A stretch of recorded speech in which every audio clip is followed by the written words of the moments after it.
एसओसीज aka system on the chip, हम में से कुछ इसको प्रोसेसर के नाम से भी जानते हैं। टू बी स्पेसिफिक, प्रोसेसर या फिर सीपीयू एसओसी की सिर्फ एक कंपोनेंट है। एसओसी में इंक्लूडिंग सीपीयू हो सकता है जीपीयू, हो सकता है memory controllers, modems, wifi and Bluetooth modules, camera interface, audio controller, cellular modems जैसे 4G एंड 5G, साथ ही हो सकता है डिफरेंट सिक्योरिटी मॉड्यूल्स। और कुछ एसओसीज में तो स्टोरेज एंड रैम इंटीग्रेटेड होता है। एसओसीज सबसे ज्यादा पॉपुलर है आईओटी डिवाइसेस में, स्मार्टफोन्स में एंड रोबोटिक्स में। जस्ट लाइक प्रोसेसर्स, एसओसी सारे काम कर सकता है, साथ ही वो पावर एफिशिएंट भी है और प्रोसेसर के कंपैरिजन में काफी छोटा भी है। हमारे एंड्रॉयड फोन्स में या फिर आईफोन्स में जो एसओसीज यूज होता है, या फिर एप्पल की जो नए मैकबुक्स आ रहे हैं वहाँ पे जो M1 या फिर M2 चिप्स है वो भी बेसिकली एक तरह का एसओसीज ही है। ये काफी पावरफुल एसओसीज है। इनमें रैम एंड स्टोरेज अलग से होता है, एसओसी के अंदर नहीं होता।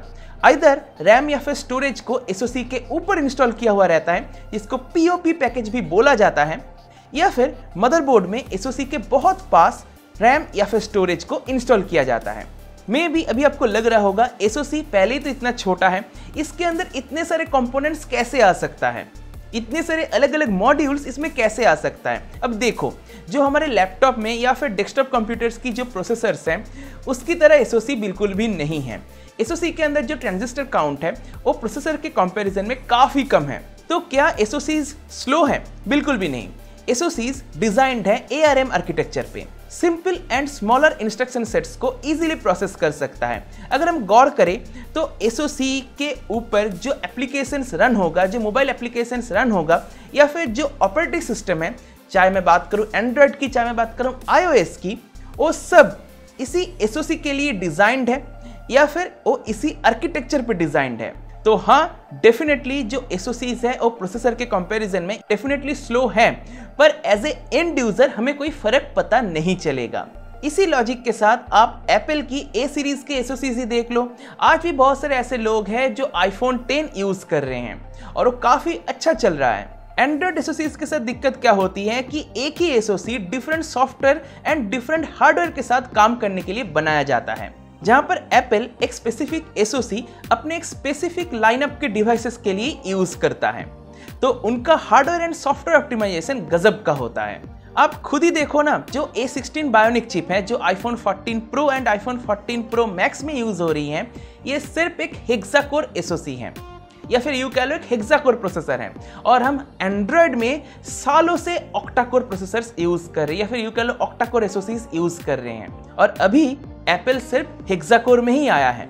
एसओसीज की पावर कंजम्पशन भी प्रोसेसर के कंपैरिजन में काफी कम होती है, इसी वजह से उनका हीट प्रोडक्शन भी काफी कम होती है।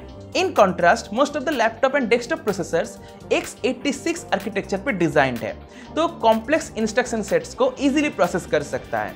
दैट्स व्हाई वो ज्यादा पावर हंग्री भी है और ज्यादा हीट भी प्रोड्यूस करता है। आप डेफिनेटली ये तो नहीं चाहोगे कि आपके फोन के अंदर जो बैटरी है वो सिर्फ 10 मिनट तक चले। तो अगर फोन की बैटरी 10 मिनट तक चलती है तो फोन इतना गर्म होगा कि आप उसमें एक अंडा भी फ्राई करके खा सकते हो। बाय द वे, ARM एक कंपनी है जो डेफिनेटली एसओसीज मैन्युफैक्चर नहीं करते हैं। एप्पल या फिर स्नैपड्रैगन या फिर मीडियाटेक जैसे कंपनीज हैं, वो अपने एसओसीज को बनाने के लिए जो डिजाइन परचेज करते हैं ARM से। उस डिजाइन को मॉडिफाई करते हैं, बहुत बार जो मॉडिफिकेशन है वो सिग्निफिकेंट होता है और बहुत बार माइनर मॉडिफिकेशन किया जाता है। डिपेंड करता है कि वो एसओसी किस डिवाइस में यूज होगा। तो अब तो आपको प्रोसेसर और एसओसी के बीच में डिफरेंस पता चल गया होगा। एसओसी की तरह प्रोसेसर में डिफरेंट तरह के मॉड्यूल्स को इंटीग्रेट नहीं किया जाता, जैसे कि ऑडियो मॉड्यूल्स या फिर डिफरेंट तरह के मॉडेम्स, ये सब कुछ प्रोसेसर में नहीं इंटीग्रेट किया जाता और इन सब की प्रोसेसर में इंटीग्रेट करने की जरूरत भी नहीं है। हाँ, ऐसा नहीं है कि प्रोसेसर में डिफरेंट मॉड्यूल्स को इंटीग्रेट किया ही नहीं जाता। जैसे कि पहले ज़माने में जो कैश मेमोरी होता था, जो CPU की कैश मेमोरी है, आप सुनते हो ना, L1 cash, L2 cash, L3 cash, वो पहले के ज़माने में अलग से चिप होता था, जिनको हम SRAM के नाम से उस ज़माने में जानते थे। वही थे आज के ज़माने की कैश। और आज की डेट में कैश मेमोरी CPU के अंदर ही इंटीग्रेट हो चुकी हैं। और हाँ, मेमोरी कंट्रोलर्स, ये तो मदरबोर्ड से रिसेंटली रिमूव हुआ है और जाके इंटीग्रेट हो चुका है अब CPU में।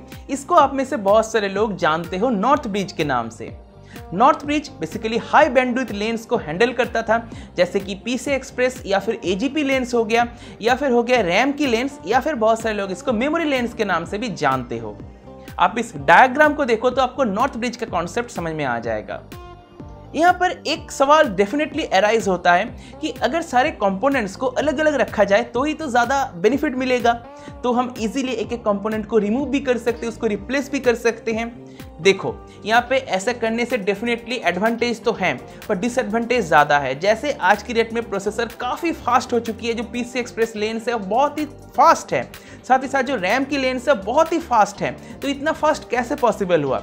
जितना इन कंट्रोलर्स को प्रोसेसर के पास रखा जाएगा उतना ही ज़्यादा स्पीड मिलेगा। जितना वायर लेंथ बढ़ेगा प्रोसेसर से, जितना वायर लेंथ बढ़ेगा, वायर लेंथ से मेरा मतलब है जो मदरबोर्ड में जो इंडिविजुअल कनेक्शंस हैं, जितना ये कनेक्शन की लेंथ बढ़ेगा उतना ही लेटेंसी बढ़ेगा। अगर लेटेंसी बढ़ेगा तो अल्टीमेटली स्पीड कम मिलेगा। साथ ही साथ कंपोनेंट्स की इंटीग्रेशन से जो टोटल कॉस्ट है वो भी कम हो जाती हैं। इसी वजह से एसओसीज इतना सस्ता है कंपेयर टू प्रोसेसर्स। ये कॉन्सेप्ट कुछ हद तक ऑनबोर्ड ग्राफिक्स के साथ भी मेल खाता है। जो जीपीयू है वो सीपीयू के डाई में ही इंटीग्रेटेड रहता है, तो इस वजह से इंटीग्रेटेड जीपीयू की लेटेंसी कम होती है और परफॉर्मेंस ज़्यादा मिलती है। ऑफ कोर्स जो डेडिकेटेड ग्राफिक्स कार्ड है उसकी तरह परफॉर्मेंस नहीं मिलता, पर जो मिलता है वो बहुत सारे केसेस में मोर देन इनफ है। ऑनबोर्ड ग्राफिक्स यूज़ होती है बहुत सारे केसेस में लैपटॉप्स में, ऑल इन वन पीसीज में, और या फिर यूँ कह सकते हो जो कॉम्पैक्ट कंप्यूटर सिस्टम्स हैं उनमें ये बहुत ही कॉमन है। Light and moderate gaming integrated graphics में काफ़ी सही होता है। आप एप्पल की M1 या फिर M2 चिप्स को ही देख लो ना, आज की डेट में मैक ओएस अब जा चुका है ARM आर्किटेक्चर पे। डेफिनेटली आप इसमें गेमिंग नहीं कर सकते, गेमिंग उतने अच्छे से होगा नहीं, पर जो प्रोडक्टिविटी का काम है वो एप्पल की M1 या फिर M2 चिप्स में काफ़ी सही होता है। तो मोबाइल फ़ोन्स में जिसको आप प्रोसेसर बोलते हो वो बेसिकली एसओसी है। एसओसी और प्रोसेसर सेम नहीं है, प्रोसेसर जस्ट एसओसी की एक कंपोनेंट है। अब शायद दोनों के बीच में जो डिफरेंस है वो आपको अच्छे से समझ में आ गया होगा। इसी के साथ दोस्तों मैं इस वीडियो को यहीं पे समाप्त करता हूँ। मुझे उम्मीद आपको वीडियो कहीं पसंद आया होगा।